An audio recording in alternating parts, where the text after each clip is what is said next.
What was once a dream is now alive, brimming with new energy, sailing to a new beat. 7 kilometers of blue, now bursting with fun, creating a splash, bringing new life to the community you call home. There is only one.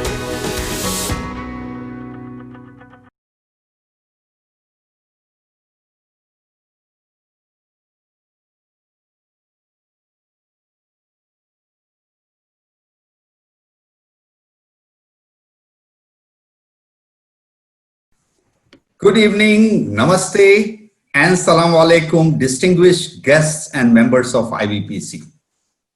It is indeed my honor and pleasure to welcome all of you to this evening's webinar on behalf of IBPC and Sheikh Foundation.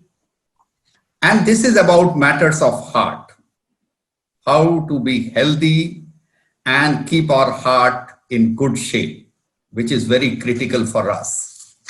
So, as we have guests, I would like to introduce IBPC and Sheikh Foundation. So Indian Business and Professional Council is one of the largest business council in Dubai under the auspices of Dubai Chamber of Commerce and Industry.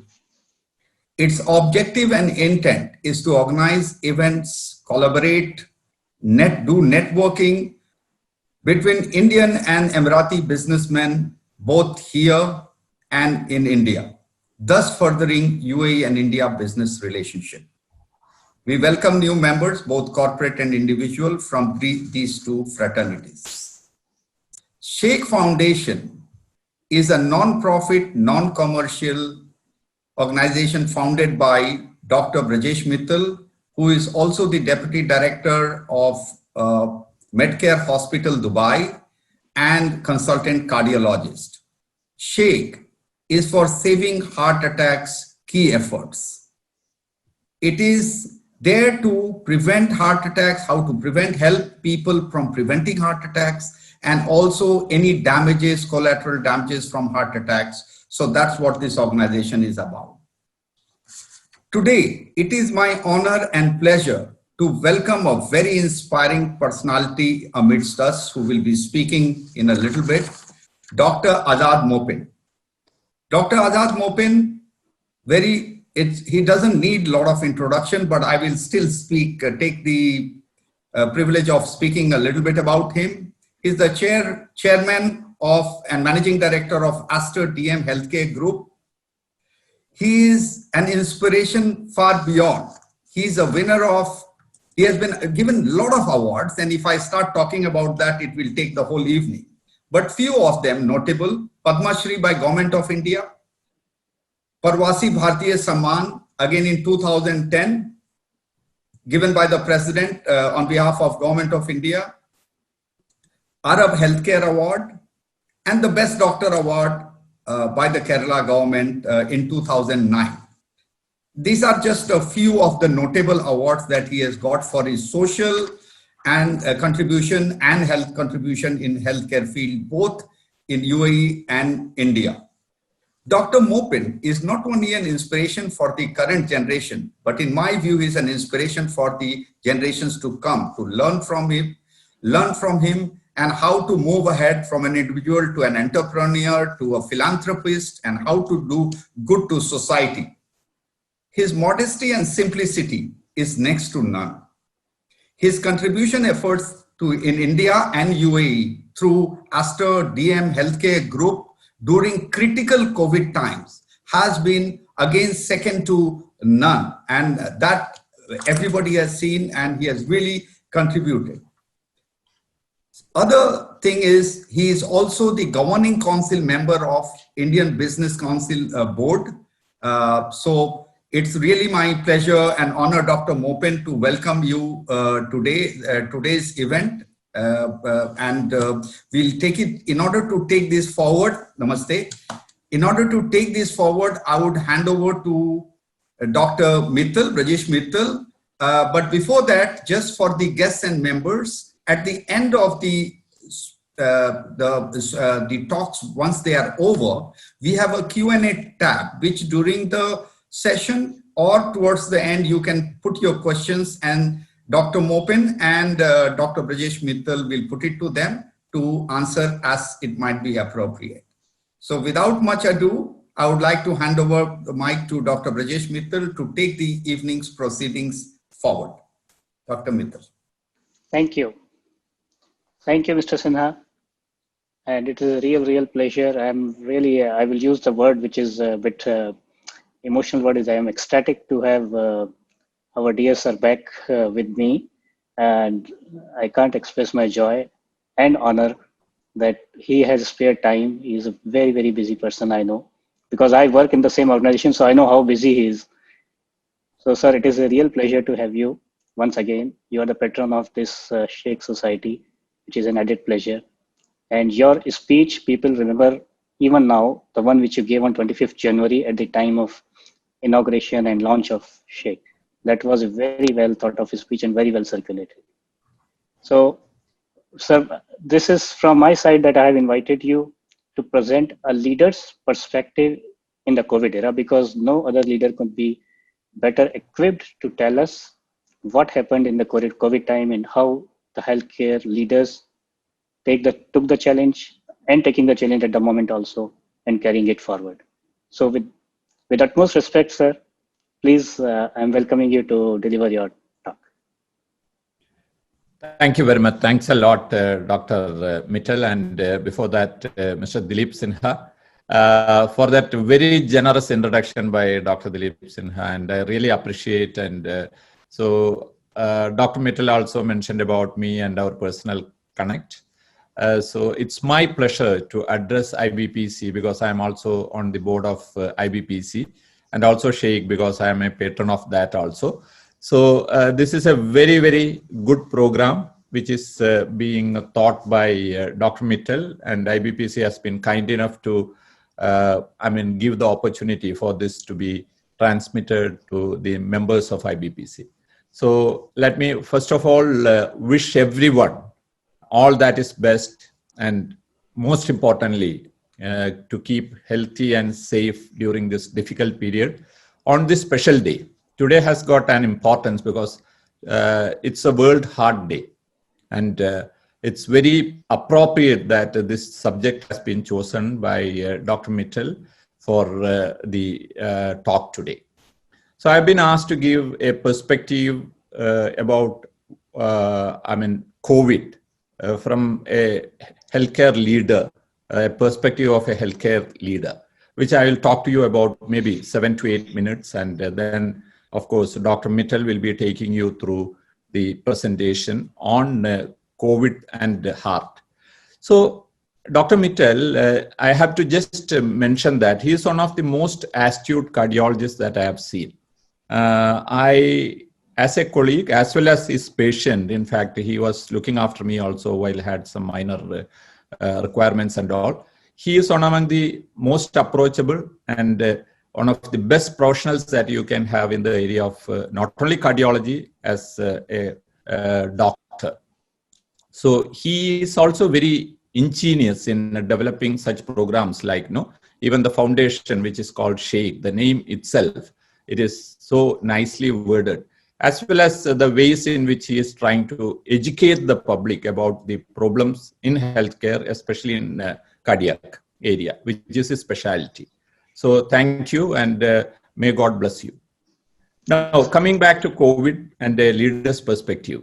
So we all know that this is something which everybody is speaking about now. And I've recently been listening to somebody who said that he told me that there are 1 to 10 grades of people who are experts in COVID.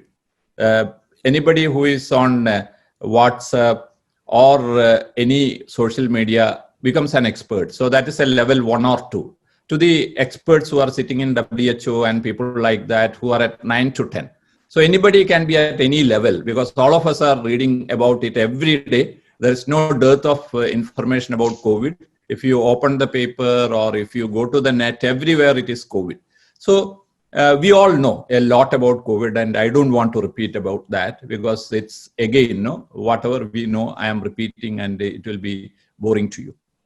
What I wanted to just tell is that this is now we are with COVID for 9 months, and what we have 8 months, and what we have learned is that we have to live with it. It is not that before COVID, we used to say BC and AC, after COVID, before COVID and after COVID. Now that whole thing is going, and we now know that it is something like a common cold where we will have to live with that. The influenza and all doesn't go away. You live with that, and that is how you have seen from your childhood onwards.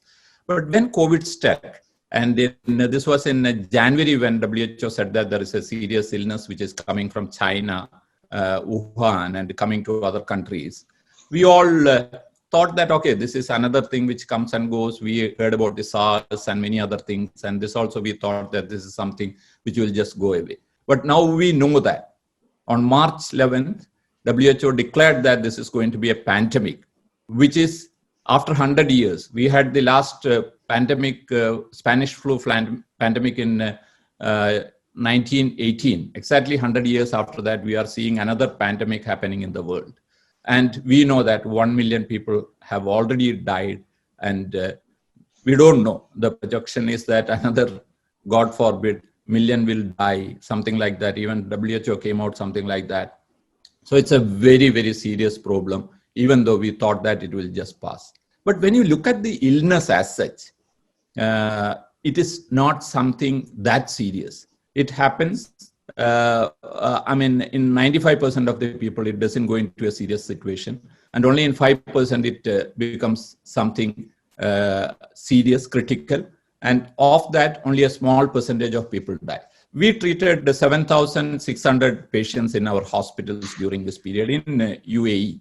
And of this 7,000 odd patients, the mortality rate was 0.86% only, just 0.86%. So we know that even though it is usually said to be 2%, 3%, or even up to 5%, the mortality in our country, India as well as in UAE, is much lower when compared to what is seen in some of the countries which we were earlier hearing.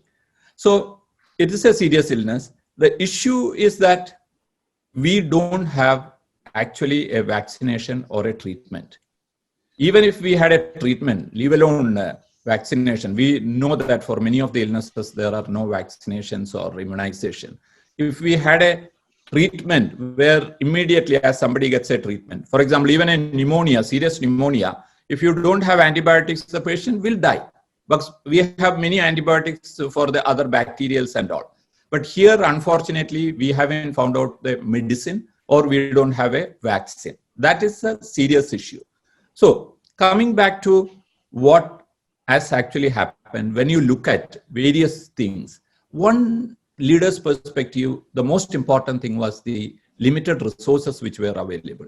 And this is the most important thing which we were facing initially as leaders, because there was lack of even personal protective equipments, even gloves and things like that for giving to the healthcare workers or to people who come into the hospital. So this was the most important. The crunch for materials and resources was one of the most important issues which we faced as we started this pandemic. Then we found that there is a huge dearth of people which is happening. There was a requirement for more people to be available, and there was a requirement for people to be protected. So when you look at this, it is like, you have to have the people ready and the healthcare workers ready. That's the most important thing. And how this is like, you travel on an airplane, and then you are told that before even taking care of your child, you have to take care of yourself, because then only you will be able to protect the child. So you have been told that take care of the child, and then, yourself, and then you can take care of the child. So it's a very important thing. Like that, healthcare workers who are in the epicenter of the illness and who have to be the frontline soldiers have to be protected. So as a healthcare leader, my responsibility or our team's responsibility was to make sure that the people who have to provide care to the patients have to be protected. So that became the most important challenge for us. One, resources. Second, the people.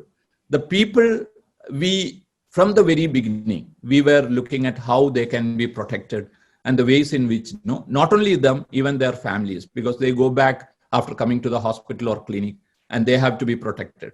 So utmost care, like providing them the necessary knowledge about it, as well as the equipments and whatever materials are required. That, I think, was the most important thing from the point of view of treatment. And we knew that prevention is much more important than treatment. Then as we went forward, we realized that this disease, we don't know it because this is the first time something like this is happening. We were told when it started that this comes like a cold and cough, and then it becomes a pneumonia, and that is how people are going to get affected. But we realized that it is not. It is something where it is entirely different sometimes. It comes in a different way. You may not even have a test positive. You will see that when you take an X-ray or a CT scan, you will find that there are findings suggestive of COVID, which we didn't know at that point of time what it is actually. And it was completely different from what has been told earlier. And it is in an evolving phase still. And you could have multi-system illnesses. It could affect, now Dr. Brijesh will tell about how it affects the heart. It will affect the kidneys. It can affect multi-system. It can be in your blood. It can produce coagulation. And it can have a lot of things which were not earlier known. So the challenge was how to know about it, how to treat it. Treatment also was evolving. We were first told that you have to give chloroquine. Later it was contraindicated. We were then told that you have to look at other materials, other medicines like steroids, and later some of the medicines like remdesivir. And recently there have been other things also which came in. So the treatment also was evolving. As leaders, we were supposed to know that what is the best treatment and what are the ways in which a patient presents and how it can be controlled.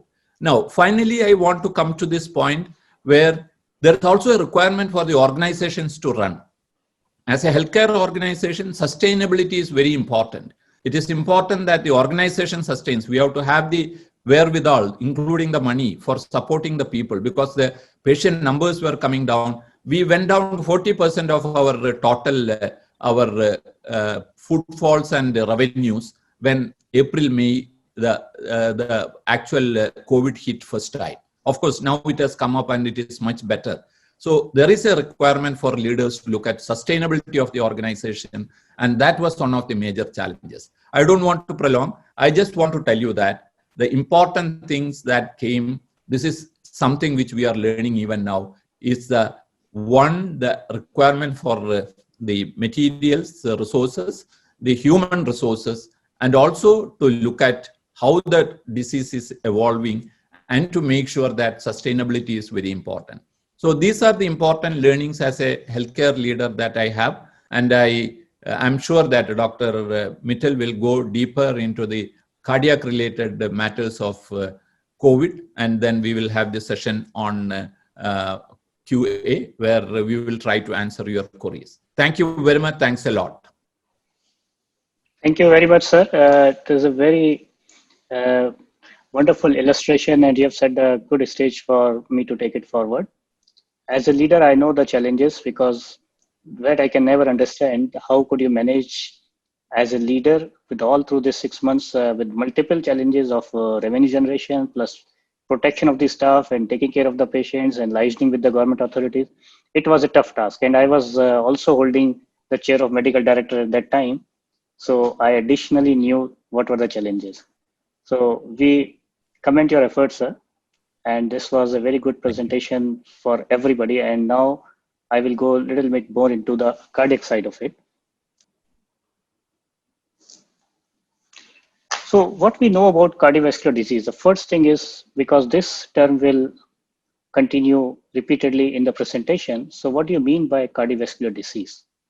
The diseases of heart and blood vessels, they are clustered into this single term of CVD, which primarily include heart attacks, with which all of us are aware of.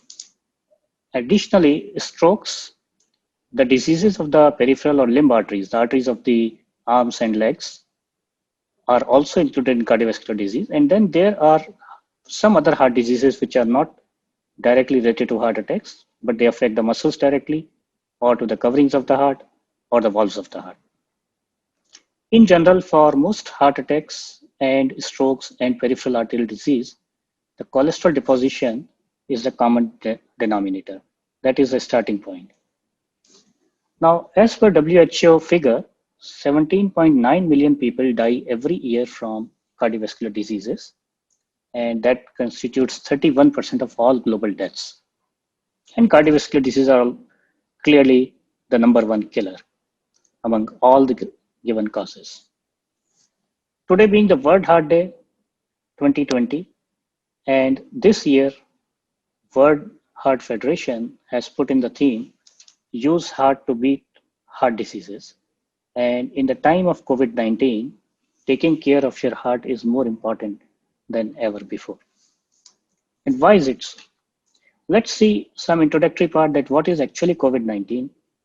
COVID term stands for coronavirus disease of 2019. This term was coined by WHO, and they this time clearly avoided any geographical, political, national, religious, any such indication in the nomenclature of the disease. Like there was something before called MERS, Middle East syndrome, or something was called as swine flu. So these terms have been avoided carefully. Now, severe acute respiratory syndrome coronavirus 2, this is the name of the virus. It's not necessary for you to remember this. This is a cluster of viruses under the term of coronavirus, and one of them is COVID virus, which is affecting us now. It is an RNA virus, and we know that it started first time in Wuhan, China in December 2019, and WHO declared it as a pandemic on 11th March 2020. As of now, there have been almost 3.4 million cases, if I am very precise, 34 million cases, if I am very precise. In Indian terms, it is 3.4 crores. And almost 1 hour before in the news, this term was completed to 1 million, which Dr. Moopen sir also said, 1 million. So this is the official figure from WHO now at this point of time. This is not to be undermined. This is important, but again, look at the numbers and the ratio. The actual mortality is 0.5% only. It doesn't mean that we should allow 1 million people to die. That is not our meaning, but we are just showing the quantum and seriousness of the problem. And also look once again that otherwise also 17.9 million people are dying with cardiovascular disease anyway. So compared to 17.9 million versus 1 million deaths by COVID, it is an important thing because we do not know about it. It is evolving. It came in a cluster. It came in a pandemic. But yet, the total impact on the mortality is not that high.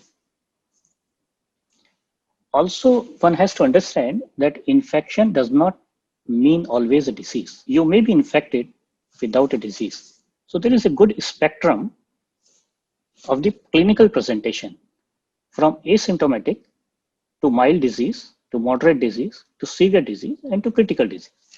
Now, why this COVID has created so much havoc? Remember that and understand that if something or some organism always causes severe and critical disease, it is self-contained. People die of it. And the virus or bacteria and the pathogen finishes there in a shorter term.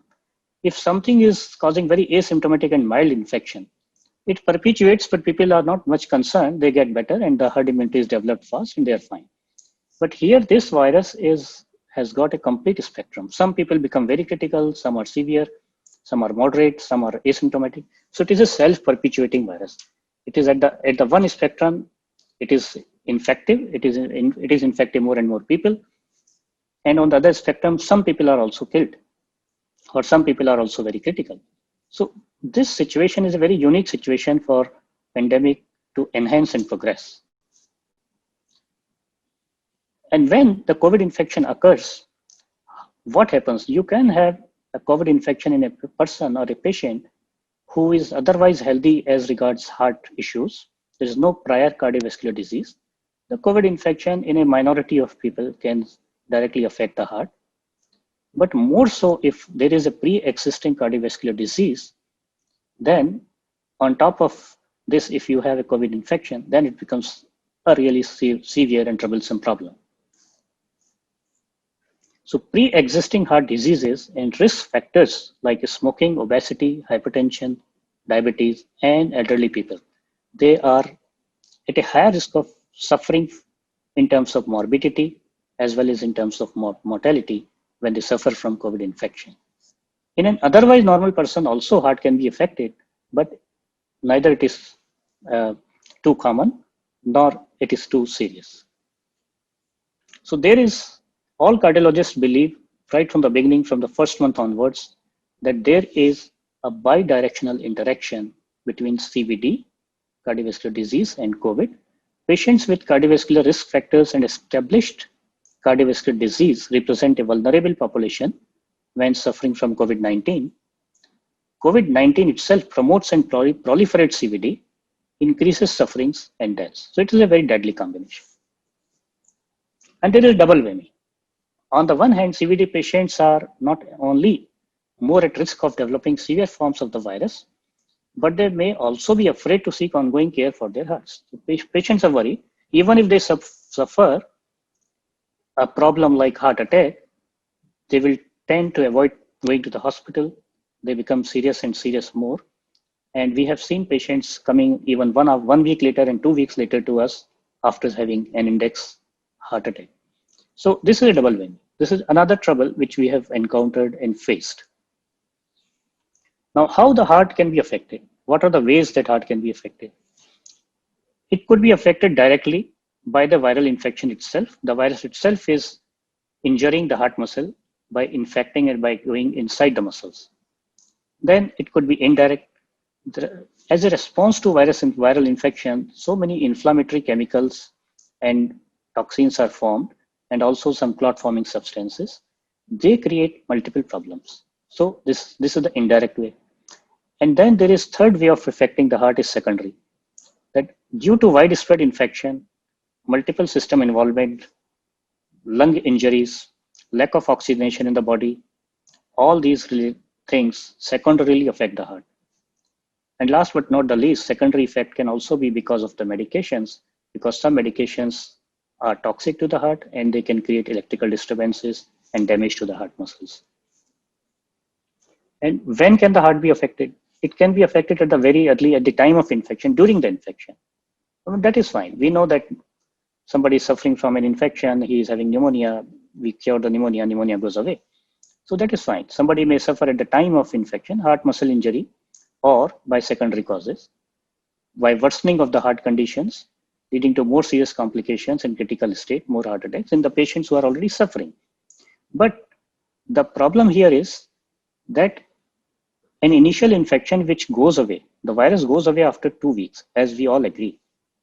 But the late effects of the viral infection may continue from months to years, which affect in the form of more clot formations, more long-term effects on the linings of the small blood vessels, and that can complicate into more heart attacks, more pulmonary embolisms, what we call the clot of the lung arteries, and so many other things.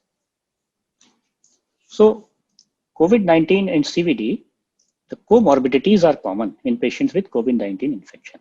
And as we know, the advancing age means more pre-existing cardiovascular disease, as well as more chances of having risk factors. So advancing age automatically becomes a milieu where the COVID-19 can affect much worse as compared to the younger people. Presence of cardiovascular disease is associated with increased mortality in COVID-19 infections. Increasing is obviously a challenge. And severe COVID-19 infection is associated with myocardial damage and cardiac arrhythmias. Antiviral drugs can cause cardiac toxicity, which also needs to be monitored and maintained and managed. And then there can be effect on the heart because of the poor oxygenation, because of the acute lung injury, acute pneumonia, leading to damage to the heart, and heart is unable to pump more. In the management part, let me tell you once again that as of now, there is not a single properly approved treatment which is directly affecting the virus. What we have is a symptomatic and supportive relief. There is only one drug approved by FDA of USA, which is the regulatory authority for drugs in US, and that is also emergency use authorization. That is remdesivir. So they have approved only as, according to their criteria, it is only approved as an ad hoc drug. It's not a clear, well-prescribed drug. WHO also clearly narrates that as of now, there is no medication directly to take care of the virus. Sometimes steroids are required when the patient's conditions are worsening, when there are a lot of chemicals or inflammatory substances are present. Patient may need anticoagulation therapy or blood thinners because there are more chances of clot formations. There are some reports now, and even FDA has approved plasma therapy again as an emergency use authorization, EUA. Means in certain cases, moderate to severe cases, plasma therapy can be given. What is plasma therapy? It is a preformed antibody. Similarly, immunoglobulins are also kind of artificially preformed antibodies, you can say. And in certain circumstances, additional use of antibiotics are required because of secondary infections, not because they are effective against virus. So this is the range and spectrum of therapies which can be at times in different varying compositions can be used in a patient. So what comes to us, because we do not have any treatment, so what comes to us? Here the protection is the key. There's a lot of panic, a lot of hullabaloo about how to protect and what is happening. I believe that if you remember only three things, that can save you a lot. Masking, distancing, and hand hygiene. These are the three fundamental things. Keep a distance of 1 to 2 meters. So WHO says 1 meter, and some authorities say 2 meters in different countries. So at least 1 meter distancing, a clear masking, and hand hygiene. Hand hygiene is washing your hands by soap and water for minimum 20 seconds, or use an alcohol-based chemical to clean up your hands. Now, think about this, that if there is a masking of a person whom you are talking to and you are not masked, you are protected X. And if you are also masked, then you are protected double. And if you're also having distancing, then you are protected triple. So it continues, So masking and distancing can have a major impact in protection of the transmission and infection of the virus. And next thing is, you may not be able to prevent transmission sometimes, but certainly you can resist the impact of the infection. You can prevent, even if the virus enters in our body, in our system, by good immunity, we can resist the multiplication of the virus. We can actually protect from the disease. So as I said earlier, infection is not equal to disease. I may be infected, but I may not suffer. So I may avoid suffering even if I get infection by measuring, by having all these following parameters. The good nutrition is very important. Exercise on a daily basis. And I want to draw the attention that not intense exercise. Very severe exercise does not boost immunity. Moderate intensity exercise, and especially the isometric exercising, the weight training, muscle training exercising boost your immunity much better. Clearly, smoking is much more harmful. Drinking should be very, very limited, if at all, if somebody is willing to drink. Adequate sleep is a good boost for immunity. So adequate sleep is highly recommended. There is no clear, I won't say this is a clear recommendation or study for this, but yes, if you maintain your vitamin levels good, then you are likely to protect yourself. Mental relaxation is very important. People are very much panicked about the infection and the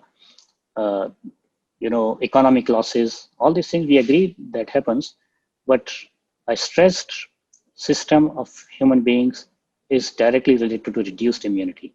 So try to be as mentally relaxed as possible. What happens to the concurrent medications?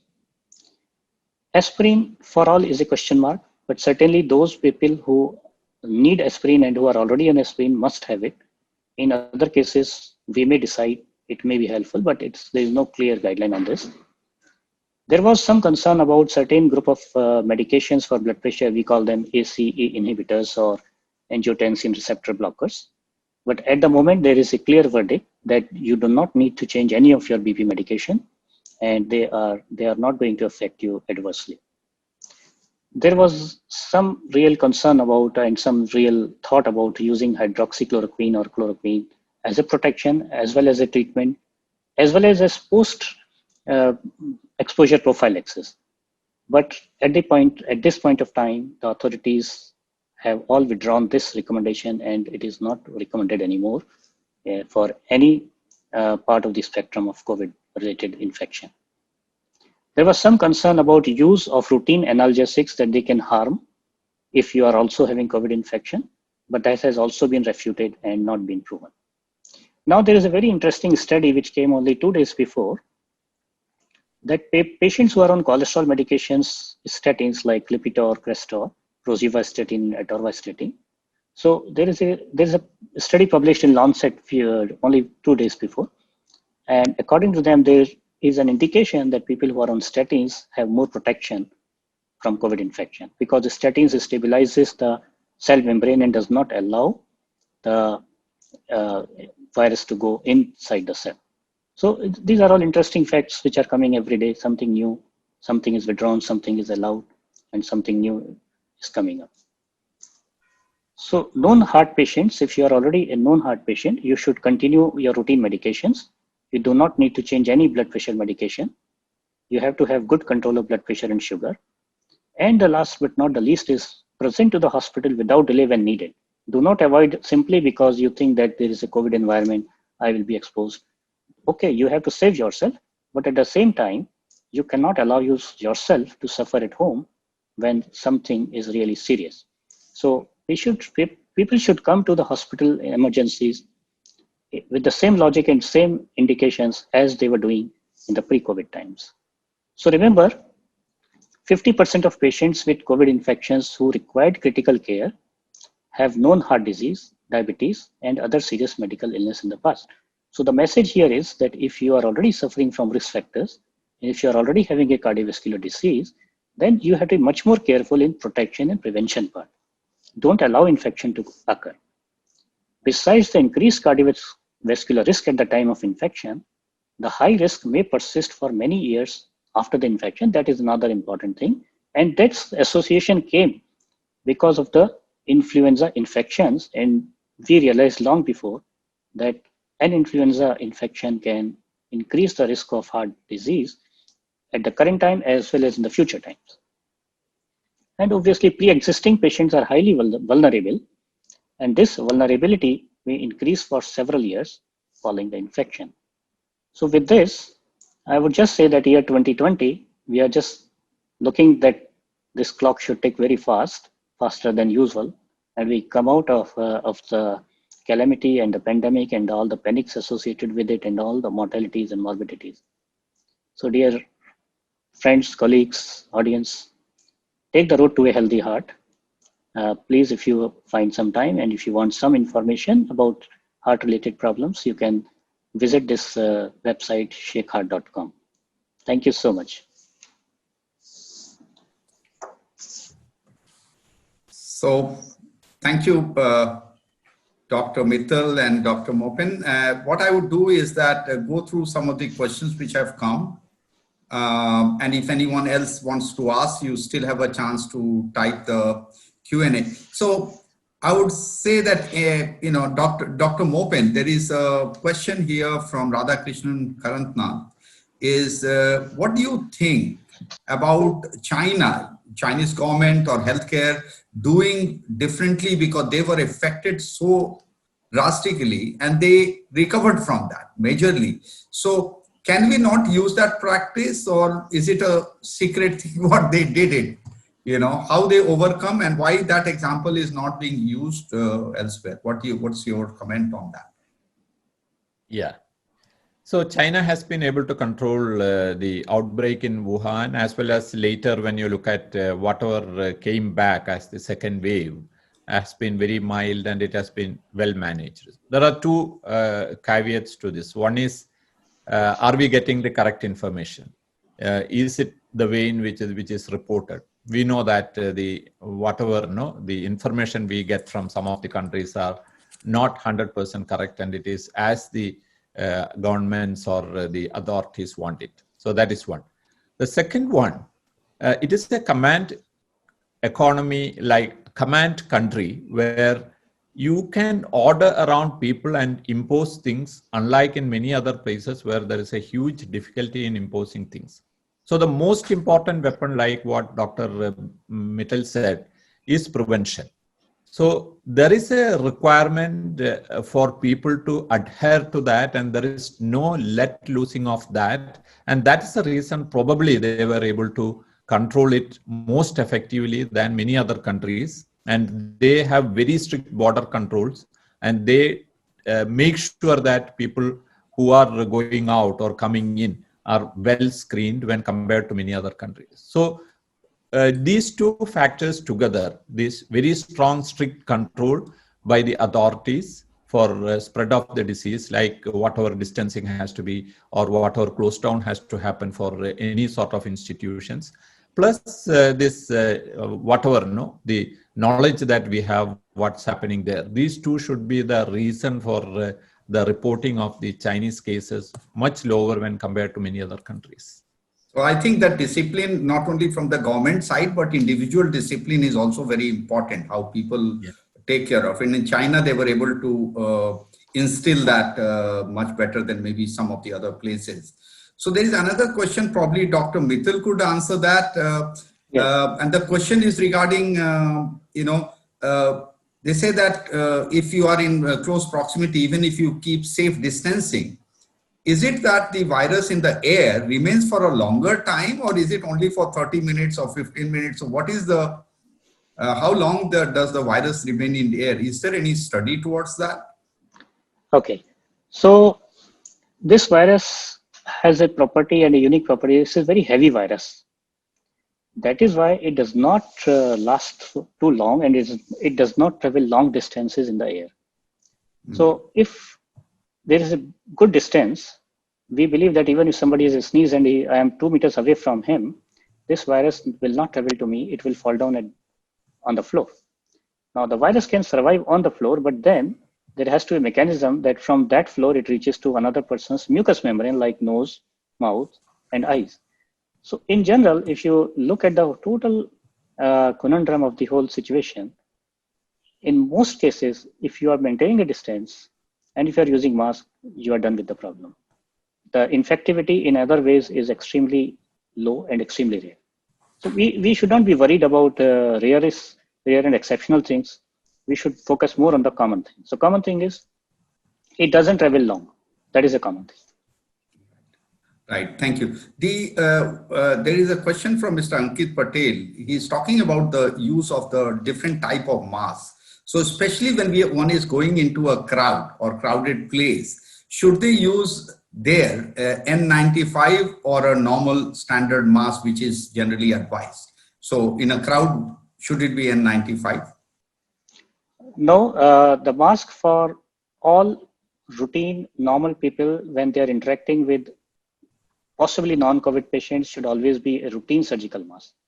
N95 is for healthcare workers, and especially when they are actually interacting with and treating the COVID positive patients, then N95 should be used. I will say it's a misuse of the availability of the N95 if you are using on a routine basis. A simple mask and distancing are good enough. Okay, excellent. Thank you. The other question is about the use of the home. This is from Rajesh. He's talking about how effective are the home therapies like tulsi, turmeric, ginger, and other things. This is advised. That is question number one. And his second question along with that is vitamin C and D are being quite widely being consumed by people. So is it okay to consume that for a long period of time? Okay. Vitamin D is a storage vitamin. So you cannot consume it incessantly forever and always, because it can get accumulated. It can be over the board and over the mark, and it can harm. So one should always keep checking vitamin D levels if you are taking the vitamin D therapy. And vitamin D therapy should be given only when there is deficiency of vitamin D. Unlike vitamin C, it does not store in the body. So even if you take more, it passes out in the urine and you are not getting adversely affected by it. So even if you are having enough vitamin C and you are taking more, you are not going to get harm for yourself. So you can continue taking vitamin C. It doesn't harm even if you take more, but for vitamin D, you have to take what is indicated, how much dose is indicated. Once your levels are adequate, you may have to worry and you may have to think about that you don't overuse it. Is that answer the question? Yes, yes, excellent. Thank you. There is one more question coming from Mr. Thangaraj Govind, is that when, let's say, and I think he's talking about when vaccine comes in, when can it be introduced to a person who is already a cardiac patient and has gone surgeries and all? So I don't know if it's a premature question or would you like to give your guidance on that? Well, the question is not premature. G. It is absolutely and rather more indicated. And if you give me the injections in a very limited number, I will start from the cardiac patients. Because we already know that cardiac patients have higher vulnerability, more chances to suffer. And also I want to draw the attention of some of our audiences are also doctors, and they know that it is a class 1 indication from the authorities to give flu vaccine every year to all the cardiac patients, which we forget many times to do the practice. And I will apply the same analogy here for this vaccine. This priority should be to the vulnerable people who are the cardiac. Correct. I think, thank you for that. One of the other question is this aspirin, which, you talked about aspirin, which is a blood thinner and all, and a lot of people, particularly diabetes and all those people, take it for a long period of time.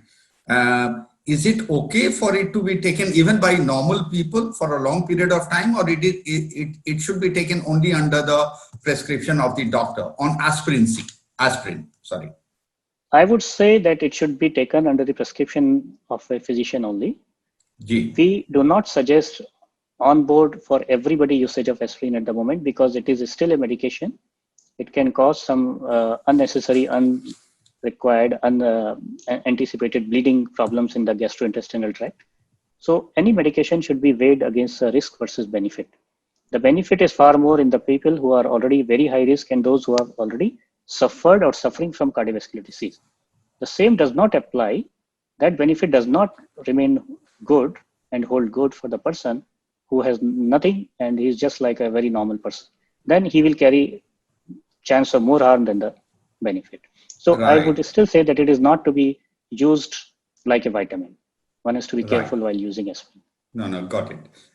Thank you. The other one is a very relevant question about wearing mask for a long time, particularly in AC environment in office, or I would add to his question on a long flight, like somebody going from here to New York or longer flights, and there a lot of people are wearing PPEs, glasses, and the protective glasses, mask and all. And you have people sitting next to you also wearing it. So wearing it long time, does it not have a problem about lack of oxygen and all, or what one should do in such cases? Correct. So routine standard surgical masks, which we recommend and suggest, do not have this issue. Even if you wear them for a long time, lack of oxygenation is not there. Yes, damping, collection of dew and damping is that can happen. And that is why our recommendation is as follows. If you are exercising, do not wear your mask, but keep a big distance and safe distance. Otherwise, don't exercise in a public place. If you are going for a walk, be away from the fellow walkers, but avoid wearing mask because a damp mask promotes more organisms, more microorganisms. So damp mask is not good. There is no need to use N95 once again, as I'm telling you. There is only need to use the routine mask. If you are sitting in your office and if you're alone, whenever you are alone, like when I practice in my clinic, so whenever in between the patient, I just remove my mask, feel fresh, take fresh air once again, and wear it as soon as somebody else comes. So you find the timings where you can avoid mask for a few minutes or a few seconds or a few hours, depending on your presence, whether you're alone or you're in the group. But in general, these masks are very good, very safe. They don't harm. They only can create only some, fog and sweat, you can say. Right. And once you feel that it is quite damp, then change your mask. Correct. Okay. I think that's a good one. Very interesting. A small question which we all have been advised to do is steam inhalation. and I have myself started few days back. Is it good and is it worth doing? I mean, that's the question. I guess there should be a simple answer. The answer to this question is that oral hygiene and nasopharyngeal hygiene in whatever way you can keep and you should keep. Having said that, remember and believe that coronavirus is not killed by extremes of temperature, neither by heat, nor by humidity, nor by ice. So still, if you take steam inhalation, you are only clearing up your throat. That is fine. That is good. But you are not having any actual real antidote or real direct protection from the virus. So it may be more myth. So the whole point remains that prevent the transmission. Let the infection not come to you. And if infection comes to you, boost your immunity so that infection doesn't harm you. These are the two basic fundamental points. Right. One question comes to my mind is, you talked about muscle building. I mean, I'm sure with the age and all, one can tone muscle, but younger people probably can build more. So muscle building, how good is going to gym? I know that they are sanitizing it and all. Still, what I found that people take out their mask there and holding machines or, doing the weights and all. People are trying to sanitize it. How effective is that? Or should one try to do it at home or, because muscle building generally is in gym. So yes, true. No, there can be freehand muscle building also to start with. There are lots of yogas which do good muscle isometric exercising. So it is not necessary. Having said that, we know clearly that any kind of public interaction should be distanced and should be masked. If you are not able to wear the mask, then keep a distance. If you are not able to keep a distance, then wear a mask and get away from there. So this all sanitization can be done for the equipment. Sanitization cannot be done for the human being standing next to you. So that is his responsibility. You cannot sanitize him. You can sanitize yourself and you can sanitize the equipment. So all the precautions will remain the same. Also remember that virus does not transmit by contact. The contact is very minimal. If some recent spit from somebody leading to some virus particle on a surface and you touch it and then you take that finger to your mouth or nose. So remember, these are the steps. Then only you will get infected by the virus. So we have to have the right information. The virus travels with a close proximity from one person's sneeze or cough droplets to another person. This is the most simplistic way. If you think more about it in different ways, somebody said from the shoes. Yes, it can be from the shoes. But what are you going to do with the shoe? How the shoe infected with virus that virus is going to reach to your eyes and ear or nose in the mucous membrane? There has to be a mechanism. Correct. If we focus on the common things, once again I'm saying, focus on common things. Simple surgical mask, distancing, finish. Hand hygiene. Excellent. There is one question on typical on the heart, matters of heart, but health one. Yes. In this case, the gentleman says that, good evening, doctor. I had passed the TMT in December, but by end of January, a month later, I had chest pain. So what his question is that, and then angiogram followed and stents happened. So is TMT can detect perfectly, or one should do more tests together with TMT that will indicate whether you are in risk? Okay. So he's a bit lucky that he didn't suffer the next day. We have had patients who had absolutely normal treadmill and they came back 24 hours later with a heart attack. Now, how it happens? Treadmill only detects short blood supply to the heart muscle on exercising if your blockages are more than 70 to 80%. Right. If there are minor blockages, which we always tell to each and every patient of mine, maybe Dilipji, I also told you, that a normal treadmill today only tells me that today your blood supply to the heart muscle is good. It does not guarantee that you may not suffer a heart attack tomorrow. Why? Because heart attack occurs when even a minor blockage ruptures like a volcano, creates a clot, and clogs the artery and prevents the blood flow. That is how the heart attack occurs. So the pathophysiology of heart attack is different. That is why many times you will see that good athletes, while they are doing exercising, and at the end of it, and they are exercising every day, and once they come with a heart attack while exercising. So it happens because they were not having any major blockage. but the minor blockage converted into a heart attack, which is very much possible. Okay. All right. Thank you. Dr.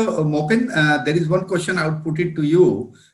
It's by Mrs. Jaya Mahalingam. She asks, will herd immunity, ever become a reality, or does it apply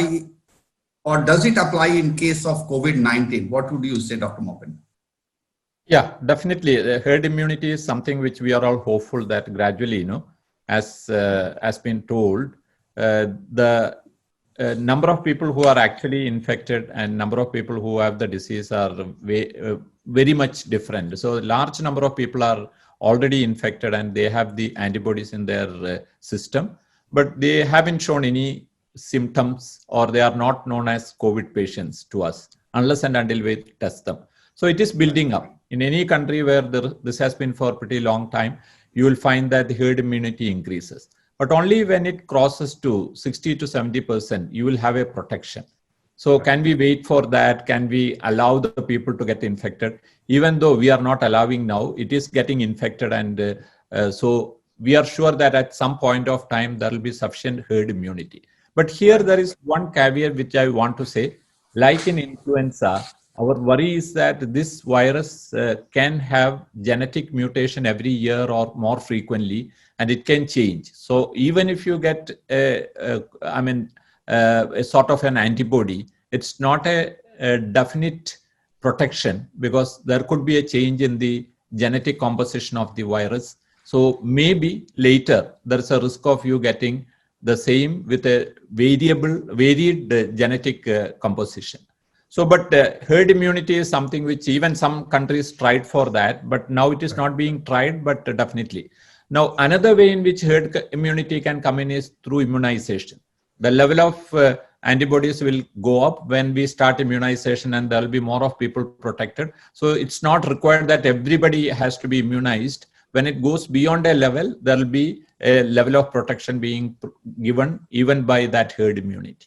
Right. Thank you. Dr. Mopin, there is a very simple question, but I think very useful by Wasi Khan.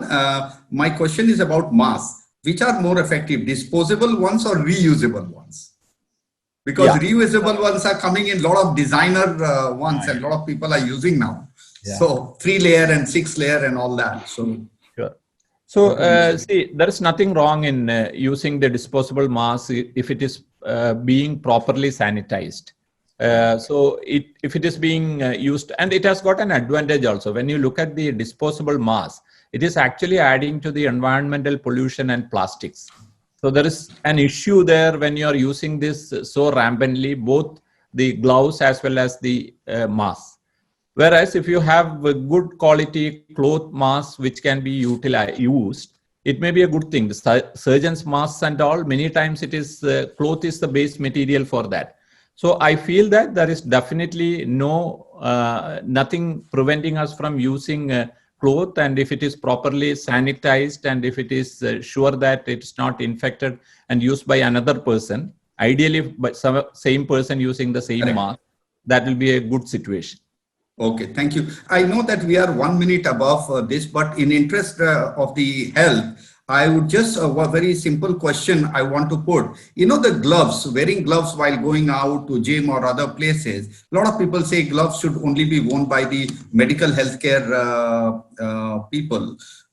What would you advise? Should people use gloves, plastic gloves, while going to gym or such places? Not on a regular basis. What would you say? What would you advise? Brajesh, you would like? Yes. So again, this is a very interesting part of the total picture. The gloves are, I think, not needed for everybody. Hand hygiene is far more important. Wash your hands frequently, so that even if you touch the virus from some surface, you kill the virus and you don't take. The other part of it is not only wash, avoid putting your fingers and your hand unless you have washed them properly towards your eyes and nose and mouth, so that you don't take the virus inside your organs, which take the virus in. But routine plastic, that is not of feasibility or value. Okay, thank you very much. And I think we are up on time and questions also. So Dr. Mopin and Dr. Brajesh Mittal, you know, this has been a great session, very informative for everybody, all of us included, members, guests, and everyone. So thank you very much for coming. And Dr. Mittal, thank you for organizing this. And for the members, that he's also convener of Education, Healthcare and Social Infrastructure Focus Group within IBPC. So, and it's a joint initiative of Sheikh Foundation and IBPC. So, you know, so thanks to all the members and guests who have come on line today on this. I'm sure it has been a lot beneficial to everybody. So thank you again, Dr. Mittal and Dr. Mopin. Thank you for organizing and thank you for being part of it. Namaste. Thank you, Dilip Sinha ji, and also the chairman, Suresh Kumar ji. So thank you all the IBPC members. Thank you very much. Thanks a lot. Thank you. Thank you, sir, for coming over. Good evening. Thank you. Take care, Thank you, sir. Dilip ji. Take Thank care. you, sir, for coming over. Thank you so much. Thank you, my colleagues and audience who all attended this. Have a great evening. Thank you.